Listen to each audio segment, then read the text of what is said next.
Janshakti news, निर्भीड व निपक्ष बातम्यांचं खुलं व्यासपीठ। द जनशक्ती न्यूज मध्ये आपल्या सर्वांचं स्वागत।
बेकायदेशीर आयात थांबली पाहिजे आणि बेकायदेशीर आयात केलेल्या बेदाण्याच्या व्यापाऱ्यांच्या देशद्रोहाचा गुन्हा दाखल झाला पाहिजे।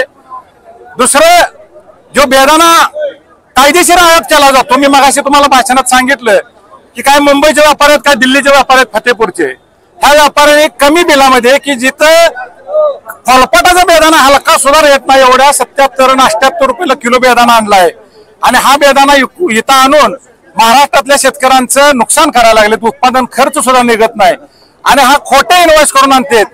ह्यांच्या मागे ईडीची चौकशी लागली पाहिजे। आम्ही ती कलेक्टर साहेबांना निवेदनात बिलिंग त्यांचं काम सगळं जोडलेलं आहे। ह्याच्या पुढचा मुद्दा, जो बेदाना अफगाणिस्तान मधून आयात होतो त्या बेदाण्यावर आयात कर 100% बेस रेटवर लावला पाहिजे। बेस रेट 300 रुपये असावा की त्याच्या पुढे तुम्ही आयात कर लावा, म्हणजे इथला भारतातला किंवा महाराष्ट्रातला शेतकऱ्याला 4 रुपये बेदाना उत्पादकाला मिळतील।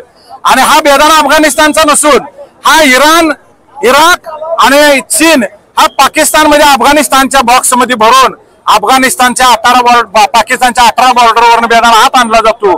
ही पहलगामचं मॅटरमुळे भारत पाकिस्तान युद्ध झालं, बाउंड्री बंद झाल्यावर सगळं लक्षात आलं की हो काळा बाजार कित्येक वर्ष झालं चालू आहे। तर केंद्र शासनानं एकही इथून पुढच्या काळात किलो बेदाना बिगर आयात करायचा आणू नये, त्यांना आयात कर लावा, कारण तो बेदाना अफगाणिस्तानचा एवढा पिकत नाही, येतोच कसा एवढा।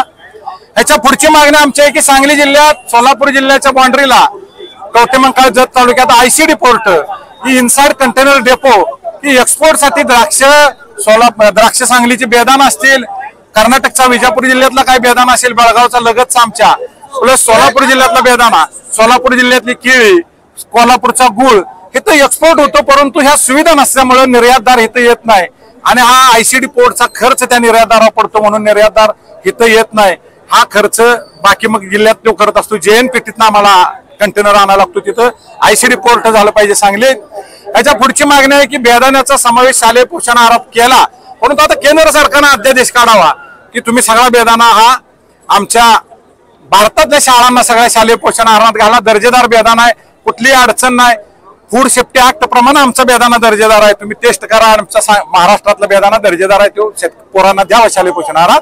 त्याच्या पुढची मागणी आहे आणलेला बेदाना जप्त करावा, तो कदाचित आरोग्यास घातक असेल। चीनचा बेदाना आणि अफगाणिस्तानचा बेदाना रंग दिलेला बेदाना असतो आणि रंग दिलेला बेदाना आमच्या भारतातल्या सामान्य नागरिकाला खाऊ घालून आरोग्य धोक्यात आणू नये, त्या बेदाण्याला बंदीच करावी।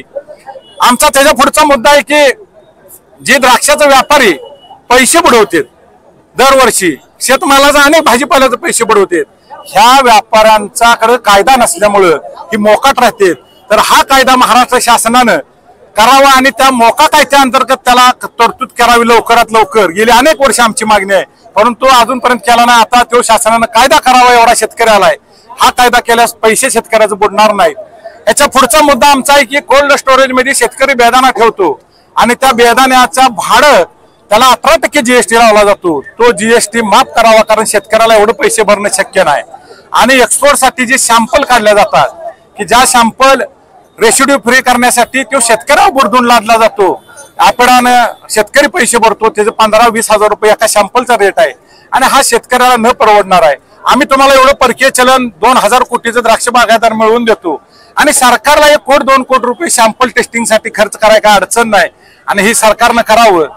लहान लहान एक्सपोर्टर उभा करायचे असतील, मग केळीचा असेल, नाही द्राक्षाचा असेल, बेदाण्याचा असेल, फुलांचा असेल, ह्या लोकांना निर्यातीसाठी तुम्ही पॅकिंगचं किंवा निर्यात अनुदान जे देत होता ते 10% अनुदान तुम्ही बंद केलं. ते अनुदान पूर्वत चालू करा, म्हणजे आमचा लहान लहान बागायतदार, बेदाणा उत्पादक, केळी उत्पादक, फुल उत्पादक हा स्वतः निर्यात करेल की त्याला थोडासा आधार मिळेल की बाबा तोटा झाला तर 10% शासनाला आपले जे प्रधानमंत्री आहेत त्यांनी सांगितले की आपला देशामध्ये तयार झालेला माल वापरावा.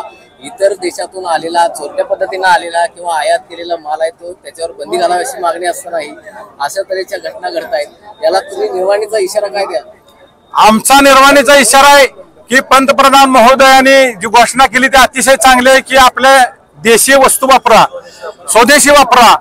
पंतप्रधानांनी एवढं मोठं आपल्याला आवाहन केलंय, तरी आपल्या ह्या व्यापाऱ्यांनी परदेशातला बेदाणा आणून जर लोकांनी घालत असतील तर चुकीच्या मार्गाने कमी इन्व्हॉइस मध्ये, तर त्यांच्या मागे ईडीची चौकशी लावावी. तसं सगळं आम्ही पुरावा या निवेदनात जोडलेत कलेक्टर साहेबांच्या. दुसरं आमचं ही जर तिने नाही केलं तर आम्ही मुंबईत ईडीच्या कार्यालयावर धडक मारू. ह्या व्यापाऱ्यांच्यावर कारवाई झाली पाहिजे, देशद्रोहाचा गुन्हा दाखल झाला पाहिजे आणि ह्या लोकांनी देशातल्या सरकारला कमी इन्व्हॉइस करून हवालानं पैसे देतात, ते इन्व्हॉइस कमी केलेल्याचं त्यांच्यावर गुन्हा दाखल झालं पाहिजे. आणि ईडी चौकशी जर नाही लागली तर आम्ही ईडीला मुंबईत धडक मारू, पण सोडणार नाही.